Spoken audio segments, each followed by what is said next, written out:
মাছ কুটাকুটি করার মতো আরাম দুনিয়াতে আর আরাম নাই। মাছ কুটাকুটি করতে আমার খুব ভালো লাগে।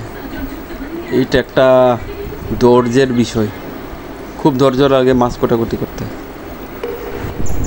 আজকে বাজার থেকে বাজে মিক্সচার মাছ নিয়ে আসছে।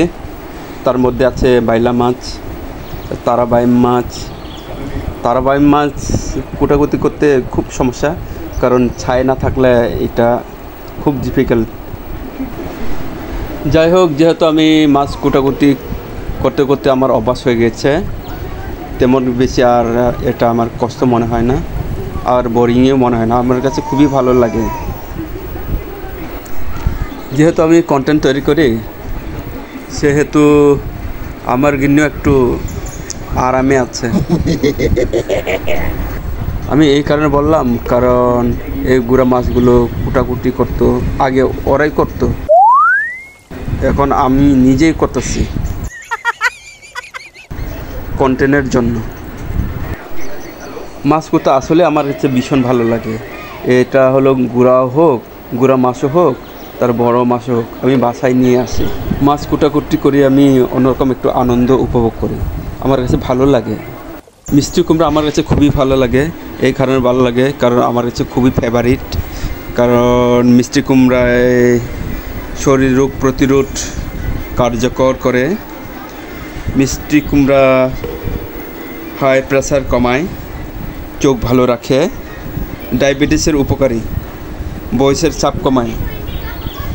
মিষ্টি কুমড়ার উপকারী এগুলো। যাদের হাই প্রেসার আছে, আপনারা নিয়মিত মিষ্টি কুমড়া খেতে পারেন, কারণ মিষ্টি কুমড়াতে প্রচুর পরিমাণে পটাশিয়াম রয়েছে, আর এটি আমাদের শরীরের প্রেসার কমাতে সাহায্য করে। যাই হোক, অনেকক্ষণ বকবক করলাম, কারণ আজকে আমার মেনু মাছ দিয়ে মিষ্টি কুমড়ার ঝোল। আমি সবসময় ঝোল রান্না করি, কারণ এটা আমার কাছে অনেক ভালো লাগে, ফেভারিট মনে হয়, আর শরীরের জন্য অনেক উপকার।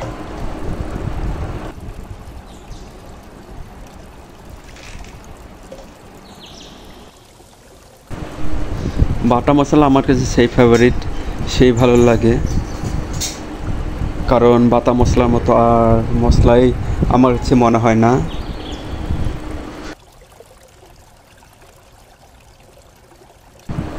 তবে হ্যাঁ, যুগের সাথে সব কিছুই পরিবর্তন হয়ে গেছে।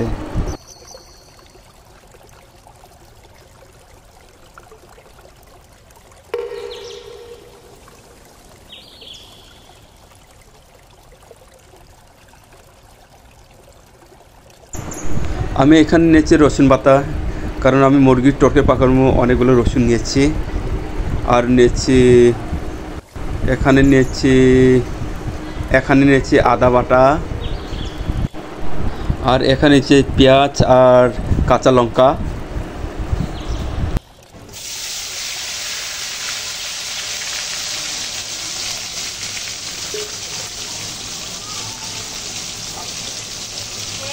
যাদের মাছ ফ্রাই করতে গেলে অনেকগুলো মাছগুলো ভেঙে যায়, তারা অবশ্যই লবণ ইউজ করবেন। তারপরে আপনি হলুদ ইউজ করবেন। হলুদ ইউজ করে আপনি ভালো করে মেখে নেবেন, তখন আপনার যে মাছগুলো কখনো ভেঙে যাবে না।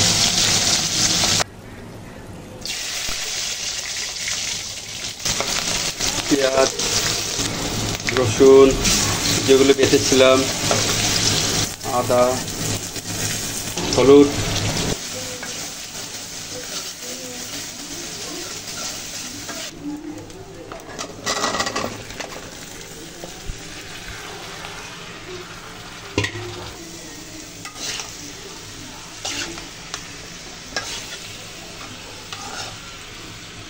মশলাগুলো আমি